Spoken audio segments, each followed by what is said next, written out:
Olá, seja muito bem-vindo. Está no ar o programa Academia. Hoje vamos falar sobre os recursos hídricos brasileiros. A dissertação é do mestre em Direito, Estado e Constituição, André Augusto Giuriato Ferraço. A insuficiência de integração na gestão nacional dos recursos hídricos brasileiros como óbice estrutural ao desenvolvimento sustentável. Dissertação apresentada ao Programa de Pós-Graduação em Direito da Universidade de Brasília como requisito parcial para a obtenção do grau de mestre no curso de mestrado em Direito, Estado e Constituição. A orientação foi da professora doutora Gabriela Garcia Batista Lima Moraes. O uso da água se dá de diversas formas, no consumo diário, na agricultura, pecuária e navegação, entre tantas outras. E essa multiplicidade revela que os recursos hídricos apresentam a necessidade de atuação de diferentes órgãos.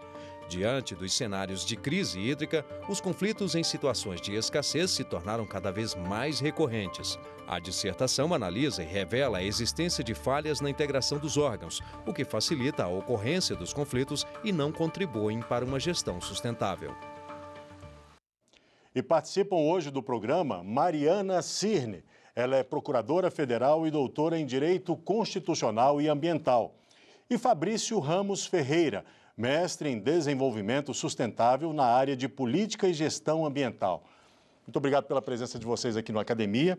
E eu já começo pedindo ao André que faça uma exposição inicial para que o espectador possa entender do que a gente vai tratar aqui hoje. Seja muito bem-vindo, viu? Obrigado. Obrigado, Alexandre, pela oportunidade de trazer o trabalho aqui para a discussão. Gostaria de agradecer também a presença da professora Mariana, do professor Fabrício, para contribuir com os resultados desse trabalho.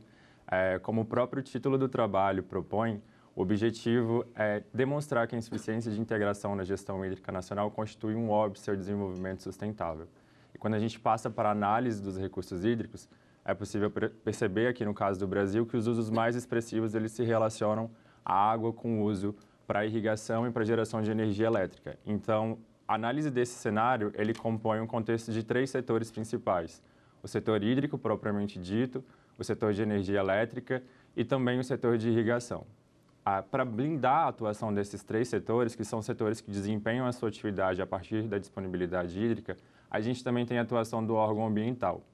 Então, a gente vê, diante desse cenário, uma necessidade de integração entre esses setores e também com o órgão ambiental. Quando aplicada a gestão hídrica, o fundamento normativo da integração, ele é encontrado na Política Nacional de Recursos Hídricos, no artigo 2º e 3º, inciso 2º e 3º, que prevê as diretrizes e os objetivos de ação da política nacional. Por isso que a insuficiência de integração ela pode ser entendida como um óbice estrutural. A integração, no seu núcleo clássico, ela propõe que haja consideração do componente ambiental, social e econômico no planejamento e na execução das políticas públicas.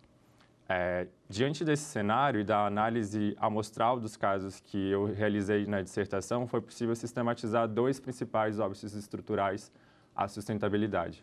O primeiro deles é a setorização, e ela ocorre a partir da configuração normativa isolada para a atuação desses setores, como no caso da ANA, no caso da ANEEL. A gente tem prioridades próprias, a gente tem um corpo técnico próprio e eles atuam de modo isolado.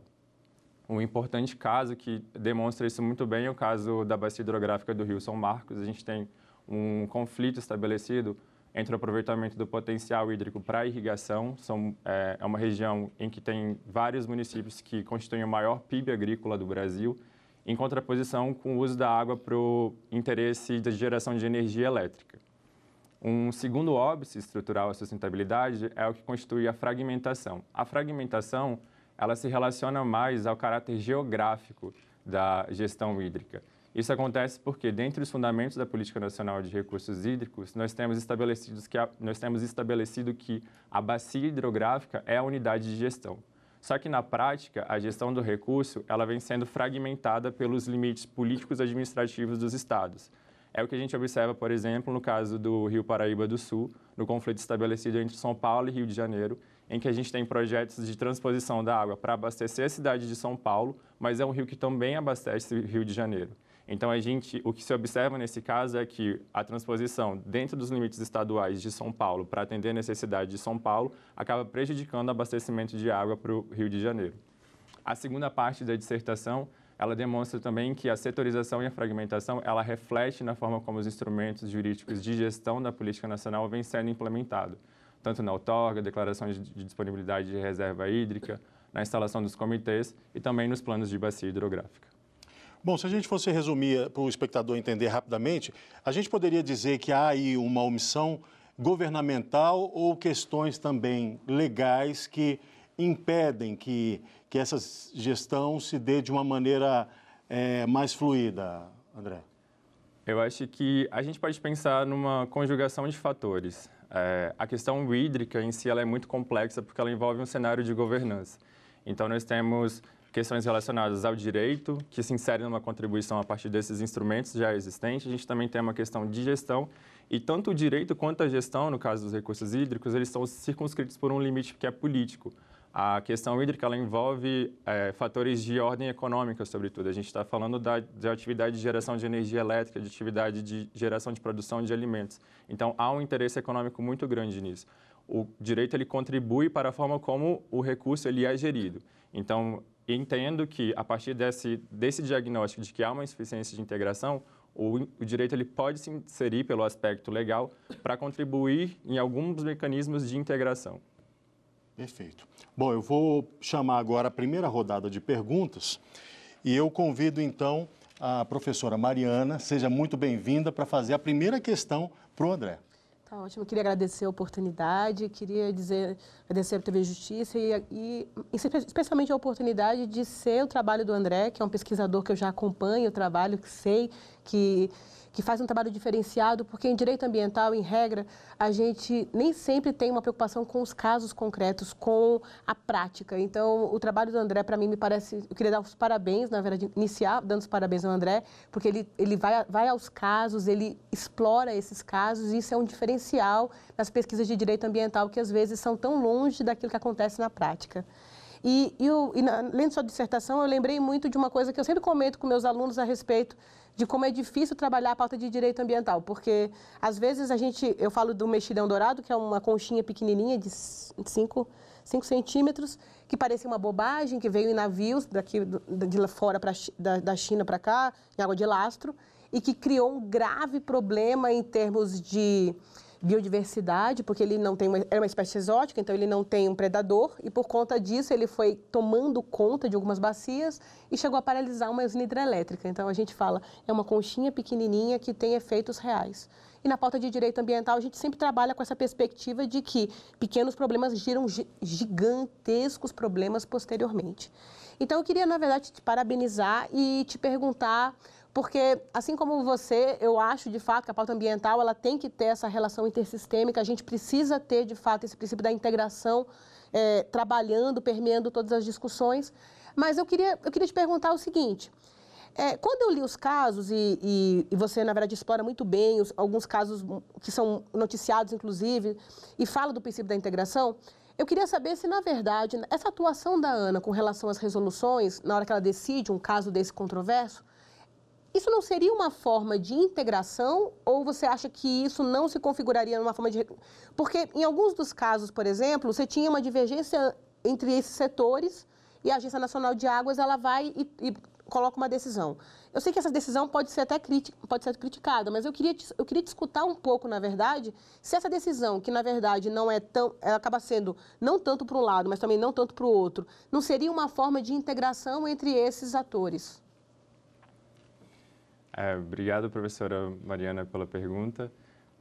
Eu entendo que a emissão de resoluções pela Agência Nacional de Água ela é uma oportunidade de integração, sim. A gente observa, em alguns casos, que a emissão de resoluções ela é bem sucedida, como, por exemplo, no caso da bacia hidrográfica do Paraguai.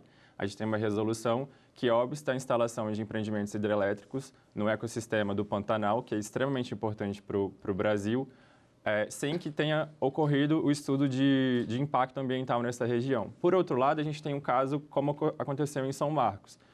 Havia uma discussão, a ANA emite uma resolução, só que essa resolução ela tem um descompasso muito grande entre aquilo que é formalizado na resolução e aquilo que é a realidade da região. Nesse caso, a gente tem a ANA emitindo uma resolução para uma área de irrigação que já havia sido superada há muito tempo. Então, quando a resolução ela passa a ser aplicada, ela já não corresponde à realidade. Então, a necessidade de integração é justamente de se pensar no contexto para que essa resolução se volta a partir de uma abordagem que considere essa sistematicidade dos recursos hídricos em conexão com a geração de energia elétrica ou com a irrigação, por exemplo. Perfeito. Eu vou pedir agora uma pergunta ao Fabrício. Seja muito bem-vindo. Bem, muito obrigado pelo convite. Agradeço à TV Justiça a oportunidade de debater com o André, que também é um pesquisador que a gente já conhece há um certo tempo. Eu faço coro à professora Mariana quando ela elogia a dissertação dele, mas o que mais me chama a atenção na dissertação do André é que ele apresenta um diagnóstico da realidade, o que não é uma coisa muito comum da gente ver em dissertações. As dissertações, normalmente, a gente quer uma solução para um determinado problema.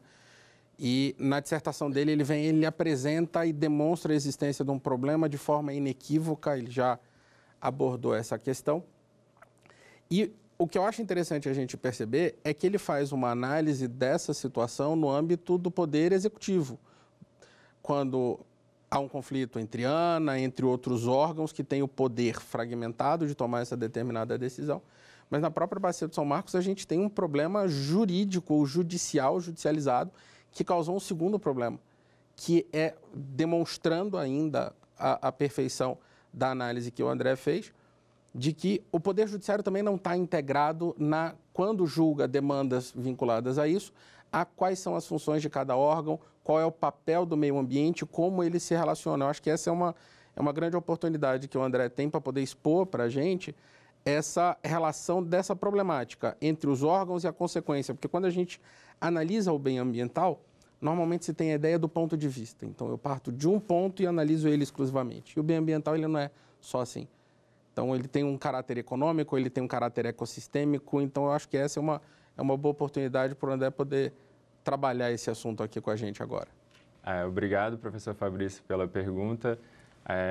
Corroborando a sua afirmação, no início da pesquisa, na busca de casos, a pesquisa de jurisprudência ela não apontava resultados para a aplicação do princípio da integração como a ideia jurídica do princípio. Ela é muito mais utilizada como um argumento retórico argumentativo para fundamentar a decisão. De modo geral, na consideração do componente ambiental, de questões ambientais, é muito clara essa insuficiência de análise a partir desses três pilares. E somente a partir da análise desses três pilares é que a gente pode confirmar que houve uma perspectiva sustentável na análise do caso. Perfeito. Bom, André, eu vou pedir licença a vocês, peço licença também aos nossos convidados. Nós vamos fazer agora um rápido intervalo e daqui a pouco a gente volta. Fique conosco aqui na Academia.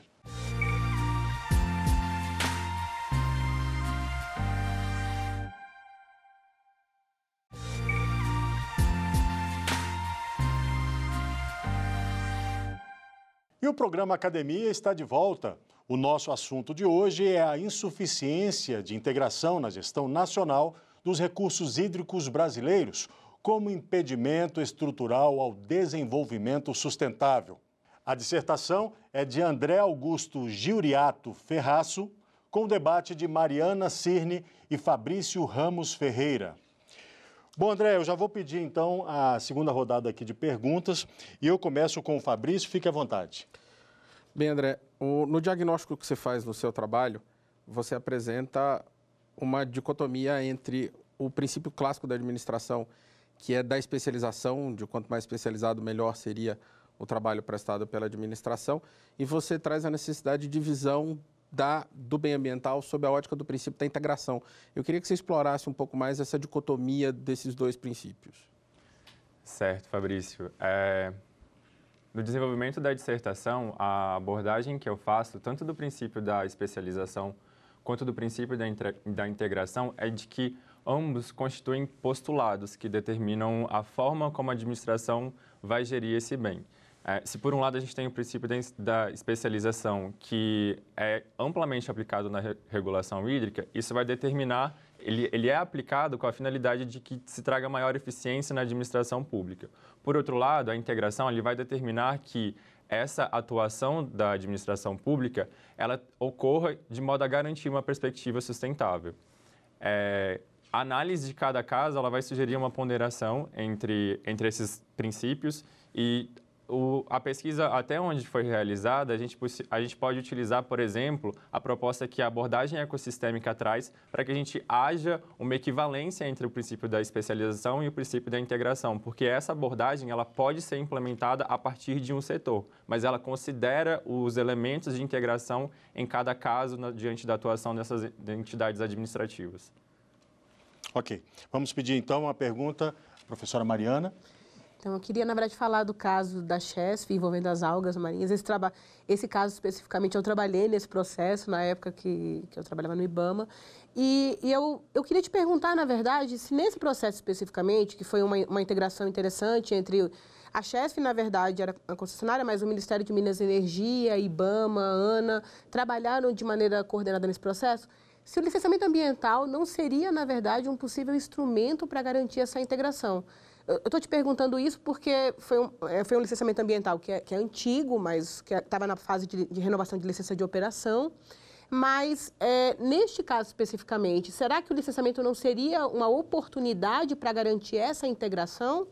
Eu queria te escutar um pouquinho sobre isso, porque já que a gestão de recursos hídricos, sempre todos os grandes empreendimentos que são licenciados, esse é um impacto muito importante para a pauta. Certamente, professora Mariana, o licenciamento ambiental ele é uma oportunidade de integração, sim. No caso da Chesf, especificamente, foram observadas sucessivas reduções da vazão. Essas reduções de vazão foram autorizadas por meio de resoluções da ANA e só que elas ocorreram sem que houvesse o licenciamento ambiental para essas reduções específicas. A gente observa na implementação dessas resoluções que houve uma setorização e uma desconexão entre os setores, porque o órgão ambiental ele não se comunica com a ANA na implementação dessa resolução. E é também uma fragmentação, porque o que acontece é a garantia do uso múltiplo da água na região de Sobradinho em detrimento a todo o restante da bacia. Então, a gente observa que há uma preocupação com os recursos hídricos naquela região, não há utilização do licenciamento ambiental e dos estudos de impacto ambiental para verificar a ocorrência dessas formações de algas na região, que seriam um elemento capaz de promover não só a integração, como também respeitar o princípio da precaução que a gente vê na resolução número 1 do CONAMA, por exemplo. Bom, eu quero fazer uma questão aqui que é o seguinte, André, quando a gente fala de recursos hídricos, a gente está falando da água que é vida e que é muito importante em vários setores da nossa vida, né, da alimentação, como você falou, da navegação, de tudo, dessa movimentação que se tem. Para que caminho nós estamos indo quando a gente tem essa insuficiência de que você trata no seu trabalho, se a gente não tomar uma providência de fazer o que é necessário, de fazer o que é preciso, para que caminho nós estamos indo, afinal de contas? É da gente perder cada vez mais essa capacidade de poder gerir esse recurso? Obrigado, Alexandre.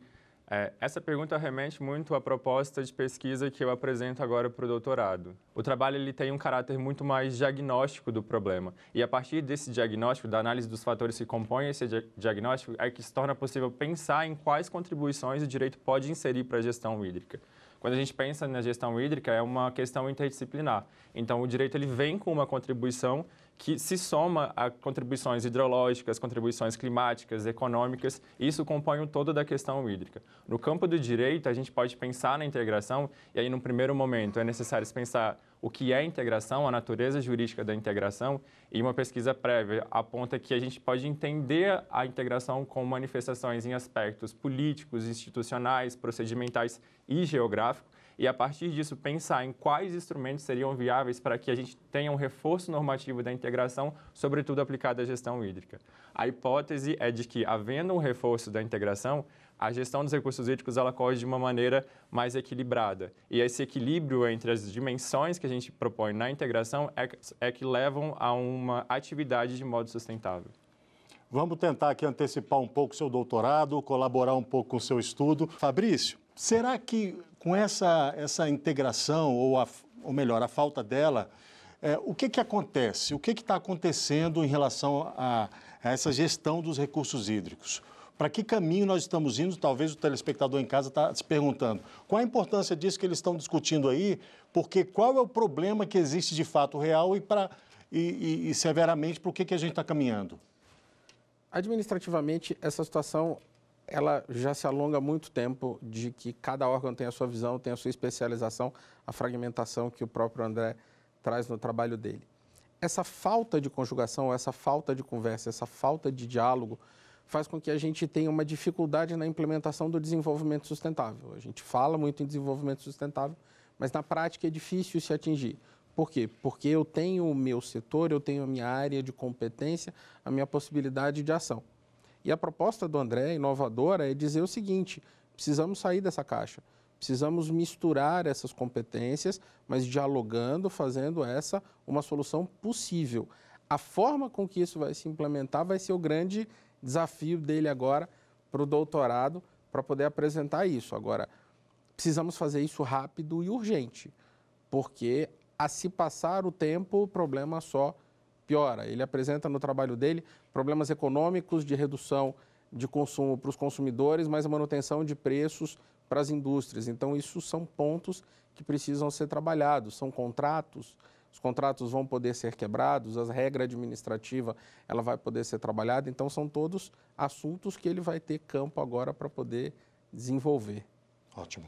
Professora Mariana, são esses conflitos de interesse, quer dizer, em várias áreas diversas, é isso que vem atrapalhando e para qual caminho que a gente está caminhando, na sua opinião? Olha, eu, na verdade, acho que eu gostaria, inclusive, de propor, na verdade, uma avaliação dos caminhos que nós estamos vivendo agora a respeito da pauta ambiental, porque a gente está vivendo agora até uma segregação. Recentemente, estamos discutindo no Congresso uma medida provisória que, na verdade, transforma a Agência Nacional de Água, sempre foi uma pauta ambiental e está deixando agora de ser uma pauta estritamente do Ministério do Meio Ambiente. Então, eu estou bem preocupada, na verdade, porque a gente talvez esteja trabalhando no caminho inverso a essa integração necessária. E aí os impactos reais que a gente vai ter numa avaliação dos riscos que nós estamos correndo, eles são gigantescos.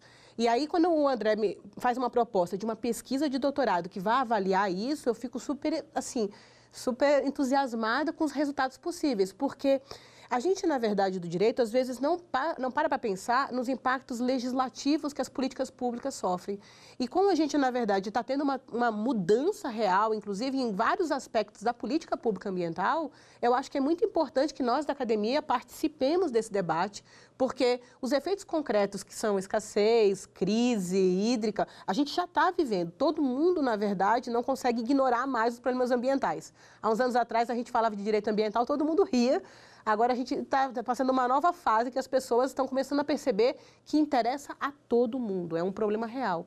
E talvez eu acho que, na verdade, avaliar essas modificações legislativas e os impactos que eles têm nas políticas públicas vai garantir que a gente possa ver o problema não de maneira estrita, mas sim com as suas múltiplas facetas e que a gente possa fazer, na verdade, o que a gente espera de um problema ambiental, que é evitar, mitigar e compensar esses impactos ambientais. Perfeito. André, nessa questão dessa escassez que a gente já vive, para o seu trabalho de doutorado, naturalmente você vai tentar trazer algumas questões que seriam soluções, né? Soluções jurídicas, enfim, não sei. Você acha que há um problema, basicamente, de conflito de interesse quando se tem, e aí eu falo em todas as áreas, tá? Política, econômica, você acha que existe esse problema em relação à escassez? Existem esses conflitos? Acredito que sim. A análise da crise hídrica, ela envolve diversos fatores e o que é perceptível diante dos cenários de crise hídrica é a sobreposição de interesses, né? A política nacional, ela estipula que, em situações de escassez, nós temos o uso prioritário da água para abastecimento humano e dessedentação de animais. Mas o que se verifica na prática é o estabelecimento de conflitos, sobretudo por esses setores, o setor de geração de energia elétrica e o setor de irrigação. Então, é muito expressivo que há conflitos de interesse, sobretudo de ordem econômica, na questão da crise hídrica. Perfeito. Bom, eu agradeço a você por vir aqui compartilhar suas ideias. Obrigado. Parabéns pelo trabalho. É muito importante a gente estar discutindo isso aqui e raramente a gente discute, mas que bom que você trouxe isso. Obrigado. Nos prometa que vai voltar depois do doutorado para a gente continuar essa discussão, né? Eu agradeço também aos nossos convidados, o Fabrício, a Mariana. Agradeço também a você que ficou conosco. A Academia fica por aqui. Você pode assistir a íntegra deste e de programas anteriores disponíveis na internet. Acesse o nosso canal no YouTube, TV Justiça Oficial. E o nosso e-mail é academia@stf.jus.br. Saúde e paz para você e até o próximo programa. Tchau.